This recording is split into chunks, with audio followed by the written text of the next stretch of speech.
ശബരിമല സ്വർണ്ണക്കൊള്ള കേസിൽ SITയുടെ അടുത്ത് ചുവട് എന്താകും എന്നാണ് എല്ലാവരും ഉറ്റുനോക്കുന്നത്. എൻ വാസു അറസ്റ്റിലായതോടെ ഇനി എന്ത് എന്നതാണ് ഏറ്റവും പ്രധാനപ്പെട്ട ചോദ്യം.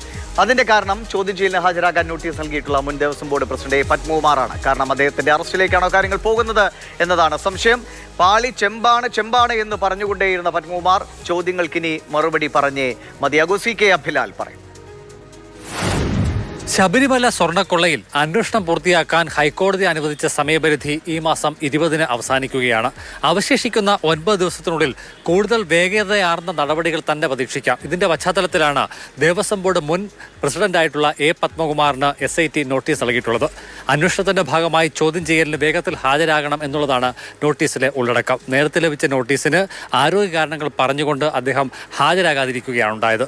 2019-ലെ ബോർഡ് അംഗങ്ങൾ മുഴുവൻ കേസിൽ പ്രതിയായിട്ടുള്ള പശ്ചാത്തലത്തിൽ A. പത്മകുമാറിൽ മാത്രമായി അന്വേഷണം ഒതുങ്ങില്ല. മറിച്ച് KT ശങ്കർദാസ്, അതോടൊപ്പം തന്നെ വിജയകുമാർ എന്നിവരെ ചോദ്യം ചെയ്യുന്ന അടക്കമുള്ള നടപടികളിലേക്ക് കാര്യം എത്തും.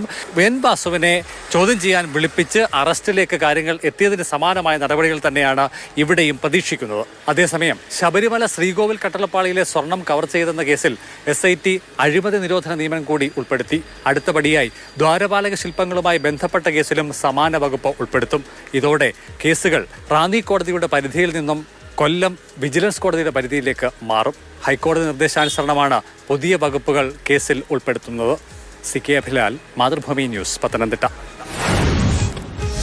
പത്മകുമാറിനെ നിലവിൽ തന്നെ പാർട്ടി അനുകൂലികൾ സോഷ്യൽ മീഡിയയിൽ തള്ളിപ്പറഞ്ഞു കഴിഞ്ഞു. കള്ളനാണയങ്ങളെ പുറത്താക്കണമെന്നാണ് പ്രതികരണങ്ങൾ. എന്നാൽ മുഖ്യമന്ത്രിയുടെ വിശ്വസ്തൻ കൂടിയായ എൻ വാസു അറസ്റ്റിലായത് CPM-നെ സംബന്ധിച്ച് വലിയ തിരിച്ചടിയാണ്. ഇനി ഇതിനോടൊപ്പം വന്ന ഒരു പ്രതികരണം കൂടി ഒന്ന് കേൾക്കുക. ദേവസ്വം ബോർഡുകൾക്കെതിരെ ആഞ്ഞടിക്കുകയാണ് സ്വാമി ചിദാനന്ദപുരി. ക്ഷേത്രങ്ങളിൽ നടക്കുന്നത് സർക്കാരുകളുടെ പ്രോക്സി ഭരണമെന്നാണ് വിമർശനം. മലബാർ ദേവസ്വം ബോർഡിന് കീഴിലുള്ള ഭൂരിപക്ഷം ക്ഷേത്രങ്ങളുടെ ഭൂമി നഷ്ടപ്പെട്ടു.